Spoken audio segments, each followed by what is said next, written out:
of her father. Even though her father's eyes try to dodge, she still cannot suppress her gaze deviantness. However, the strange behavior of the father and daughter is just the tip of the iceberg of the pathological life. As long as they want, they will use any means to fight for it.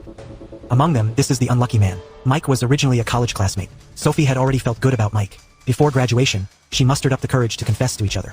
Unexpectedly, she was rejected by Mike. Looking at the figure of his lover leaving, Sophie's anger reached its peak.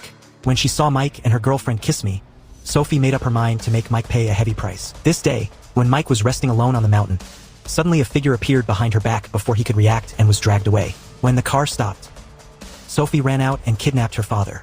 Then her father handed her a pink skirt. Sophie was excited and immediately changed into clothes in front of her father. The old man stood aside and peeped at her father's praise. Sophie was very happy. Little did he know that the real drama had just begun. Soon Mike woke up from a coma and found that she had been tied to a chair. Next to the perverted old man was Sophie and her mother. The old woman looked dull. It was obvious that she had also suffered from inhuman torture by both women. Seeing Mike wake up, Sophie didn't say anything but took out a tube of injection and walked slowly towards him.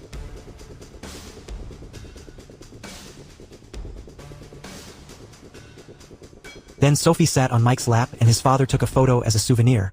But they were not satisfied and even brought his tormented mother over.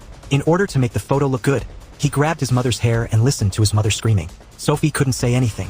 When he was having a meal, Sophie forced her to act with chicken legs again. Seeing that he refused to open her mouth, Mike threw dissatisfied eyes at his father. Father understood and picked up the hammer and smashed it to the table. Under the threat of violence, Mike could only compromise. However, this was not the end. Sophie squatted down with a cup and asked her to urinate in front of her and counted down for 10 seconds to threaten. If she didn't do it, she would be even more cruel punishment.